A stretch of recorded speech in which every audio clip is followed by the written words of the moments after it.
Mariam, na joto kumepata maumivu makali sana, ila sasa utakuwa sawa.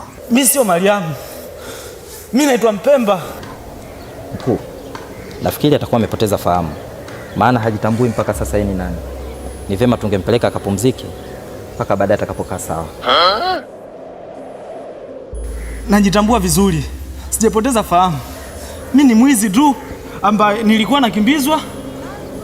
Kuna sehemu nikapata nikaamua nipumzike, ndio nimejipata hapa.